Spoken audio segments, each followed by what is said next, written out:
আসসালামু আলাইকুম রহমতুল্লাহি ওয়া বারাকাতুহু। সুপ্রিয় দর্শক শ্রোতা ভাই বন্ধুগণ, আমরা পরিবারের জন্য কেন খরচ করি? আমরা ছোট থেকে বড় সর্ব অবস্থায় যে কোনো শ্রেণী পেশার মানুষ আমরা পরিবারের জন্য খরচ করে থাকি, যার যার এবিলিটি অনুপাতে, যার যার সামর্থ্য অনুপাতে। কিন্তু এই পরিবারের খরচটা কি শুধুমাত্র নিছক একটি সামাজিক দায়বদ্ধতা, আমাদের পরিবারের দায়বদ্ধতা, নাকি এর কোনো আত্মিক কিংবা এর কোনো সওয়াবের বা এর কোনো ইবাদতের কোনো অংশ রয়েছে কিনা? আজ আমরা জানবো যে আমরা পরিবারের জন্য কিভাবে খরচ করলে সেটাকে আমরা সাদগায় রূপান্তরিত করতে পারবো। আমাদের সমাজে একটি প্রচলিত গল্প রয়েছে, এটা কোরআনও নয়, এটা হাদিসও নয়। একটা গল্প রয়েছে যে এক ব্যক্তি, তিনি প্রতিদিন 6টা করে রুটি ক্রয় করেন। রুটি ক্রয় করার পর তাকে এক ব্যক্তি জিজ্ঞাসা করলো যে আপনি প্রতিদিন 6টি করে রুটি কেন ক্রয় করেন? তিনি অ্যান্সার করলেন যে এই 6টি রুটি আমি দুটা দ্বারা আমি ঋণ পরিশোধ করি, আর দুটি আমি ভবিষ্যতের জন্য জমা করে রাখি, আর একটি আমি নিজে সেটাকে ভক্ষণ করি, আর একটা আমি অপচয় করি বা আমি ফেলে দিই।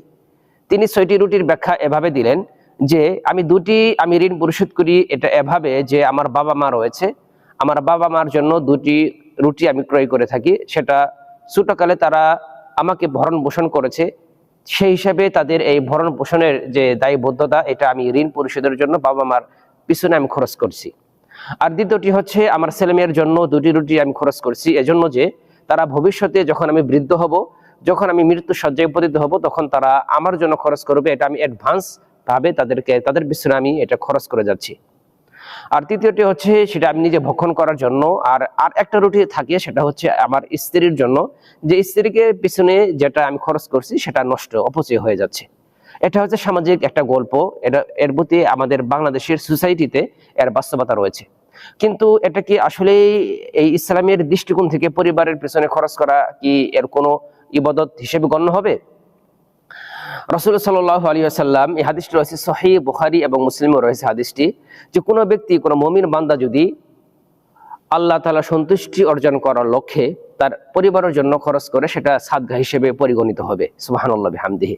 তাই আপনি পরিবারের জন্য যেটাই কিনেন না কেন, এটা শুধুমাত্র আমাদের সমাজের এটা দায়বদ্ধতা নয়, এটা আমাদের পরিবারের দায়বদ্ধতা নয়। আপনি যদি আপনার নিয়তটাকে একটু খালেজ করেন, আজ থেকে শুধুমাত্র পদ্ধতিটা একটু চেঞ্জ করে দেন, যে আমি আজ থেকে যেটাই ক্রয় করব বাজার থেকে, মাছ, মাংস, সবজি, চাউল, ডাউল, আমরা যেটাই ক্রয় করে না কেন, সেটা আমরা পরিবারের জন্য এটা সাদগার নিয়ত হিসেবে সেটা আমরা ক্রয় করে থাকবো, দান করার নিয়তে সেটা ক্রয় করে থাকবো।